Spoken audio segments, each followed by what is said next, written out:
নমস্কার, আমার বাংলা নিয়ে আমি অয়ন। প্রথমেই চলে যাব গতকাল মুখ্যমন্ত্রী নবান্নে বৈঠকে যে তুলোধনা করেছিলেন, রুদ্রমূর্তি ধারণ করেছিলেন ফুটপাত দখল করে সারি সারি দোকান নিয়ে। তারপরেই আজকে শুরু হলো অ্যাকশন, শুধু কলকাতা নয়, জেলাতেও। দেখুন,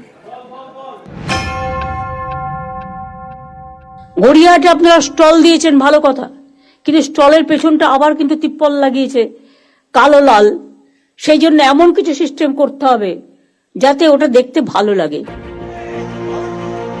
ফুটপাত জুড়ে দোকান, এই জবরদখল নিয়ে সোমবার কড়া মুখ্যমন্ত্রী। পরদিনই পথে পুলিশ, গড়িয়াহাটে চলল অভিযান। এখানে দোকানের সঙ্গে ছাউনি হিসেবে রয়েছে প্লাস্টিক এবং ত্রিপল, সেগুলি সরিয়ে ফেলার নির্দেশ দেয় পুলিশ। ফুটপাত থেকে বেশ কয়েকটি দোকান তুলে দেওয়া হয়। আইন ভাঙায় বেশ কয়েকজনকে গ্রেপ্তারও করে পুলিশ। আমাদের পিছনে কেউ না, আমাদের করে খেতে। পুলিশ আপনাদের কিছু বলে না? না, পুলিশ বলে তো আমরা সরিয়ে দিই কি করে। আজকে মাল এসছে বলে রেখেছি, আবার তুলে দিচ্ছি সঙ্গে সঙ্গে। কাউকে টাকা পয়সা দিতে হয় না না, টাকা পয়সা কোনো ব্যাপার না।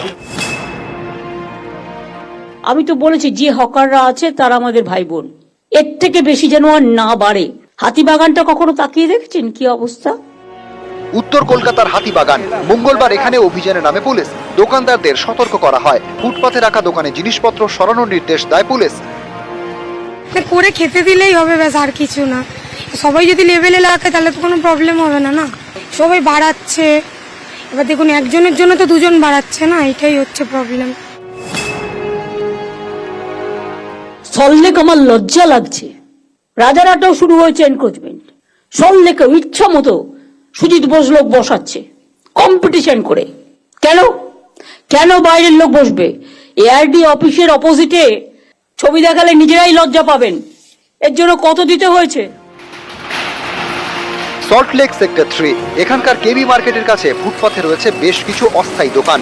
মঙ্গলবার এখানে অভিযানে নামে বিধাননগর পুরসভা ও বিধাননগর সাউথ থানার পুলিশ। 8 মোহর নিয়ে দোকান ভেঙে দেওয়া হয়। আমি পরশুদিন আসছিলাম ওয়েবেলের কাজ দিয়ে, দেখলাম কত দোকান বসে গেছে, সব আউটসাইডার। কিনে খাচ্ছে, বাড়ির সামনে পাচ্ছে, এটা ভালো, কিন্তু দেখতে কি ভালো লাগছে? ডার্টি করে রেখে দিয়েছে জায়গাটা। কেন একটা খাওয়ার জন্য একটা নতুন জোন করছেন না আপনারা? সল্টলেকের সেক্টর 5, এখানকার কলেজ মোড়, টেকনোপলিশ মোড় সহ একাধিক জায়গায় এদিন পুলিশি অভিযান চলে। দোকানদারদের সতর্ক করা হয়। দোকান তুলে কোথায় যাবে? এখন সবাই মিলে একটা আলোচনা হবে। এত দোকানদার, আমরা তো চলে যাবো না, কিছু একটা তো আমাদের ব্যবস্থা হবেই। দিদি যদি বকেও সেটা আমার কাছে আশীর্বাদ, সেটা আমার কাছে শিক্ষা, সেটাকে রেকটিফাই আমি করব। রাজারহাট বাজারেও এদিন যায় পুলিশ, বেশ কয়েকটি দোকান বন্ধ করে দেয়। কাজে বাধা দেওয়ায় কয়েকজনকে আটকও করা হয়। এটা এসএসকেএম হাসপাতালের মেন গেট। এই গেটের উল্টো দিকে ফুটপাতেও রয়েছে বেশ কিছু দোকান। এই দোকানগুলির প্লাস্টিকের ছাউনি খুলে দেয় পুলিশ, করে মাইকিং। নিউজ 18 বাংলা।